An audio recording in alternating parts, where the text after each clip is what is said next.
आप देख रहे हैं कैपिटल टीवी। मैं हूं आपके साथ कांची बंसल। गलवान घाटी में भारतीय सेना के पराक्रम को आज 1 साल पूरा हो गया है। पिछले साल 15 जून को गलवान घाटी में भारत और चीनी सैनिकों के बीच हिंसक झड़प हो गई थी, जिसमें भारतीय सेना ने ऐतिहासिक बहादुरी का परिचय दिया था।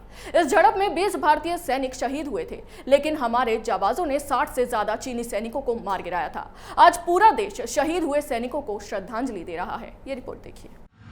आज ठीक 1 साल पहले 15 जून 2020 को गलवान में भारत और चीन के बीच जो लड़ाई हुई थी वो इतिहास में दर्ज हो गई है। कश्मीर से आर्टिकल 370 के हटते ही चीन और भारत के रिश्ते बिगड़ने लगे थे, लेकिन मई के शुरुआत में टकराव और बढ़ गया। एक तरफ बातचीत चल रही थी, लेकिन दूसरी तरफ चीन की टुकड़ियां चोरी चुप के गलवान घाटी में आगे बढ़ने लगी। पेट्रोल कर रही भारतीय सेना को जब इसकी जानकारी मिली तो कर्नल बाबू चीनी सेना से बात करने वहां पहुंचे, लेकिन चीनी सैनिकों ने उनकी हत्या कर दी, जिसके बाद भारतीय सेना ने जवाबी कार्रवाई की। चीन और भारत बॉर्डर पर बंदूक चलाना वर्जित है, इसलिए बिना किसी हथियार का इस्तेमाल किए भारतीय सेना चीनियों पर टूट पड़ी। ड्रैगन की सेना को खदेड़ते वक्त 20 जवानों ने शहादत दी, लेकिन मरने से पहले एक जाबाज ने 3 सैनिकों को मार गिराया। हालांकि चीन ने आधिकारिक रूप से ये नहीं बताया कि उसके कितने सैनिक हताहत हुए, लेकिन रूस और अमेरिका की खुफिया एजेंसियों ने ये खुलासा किया कि इस झड़प में 60 से ज्यादा चीनी सैनिक मारे गए। बाद में ये भी पता चला कि चीन के अंदर ही कई ब्लॉगर्स ने इसकी पुष्टि की थी, सवाल उठाए थे, जिन्हें चीन की सरकार ने जेल में डाल दिया।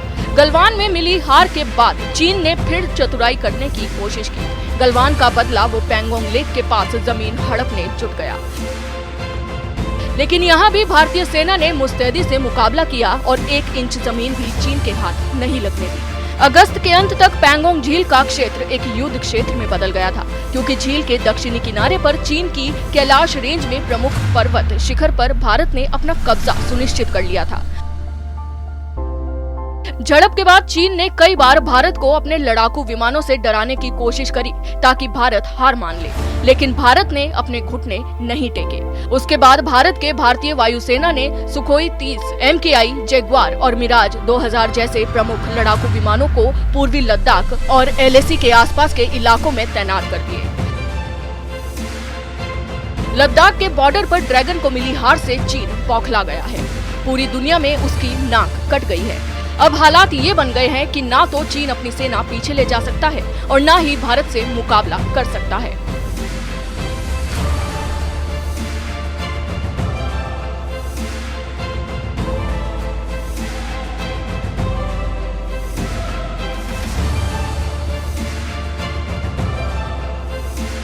पिछले महीने भारतीय सेना प्रमुख जनरल MM नरवणे ने कहा था कि चीनी पीपल्स लिबरेशन आर्मी की गतिविधियों पर नजर रखते हुए LAC के साथ सैनिक हाई अलर्ट पर हैं।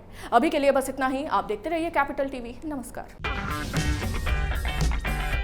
अगर आपको हमारा वीडियो पसंद आया हो तो इसे लाइक करें, हमारे चैनल को सब्सक्राइब करें और हाँ, बेल आइकन दबाना ना भूलें, ताकि आप तक हमारे वीडियो की नोटिफिकेशन पहुंचती रहे।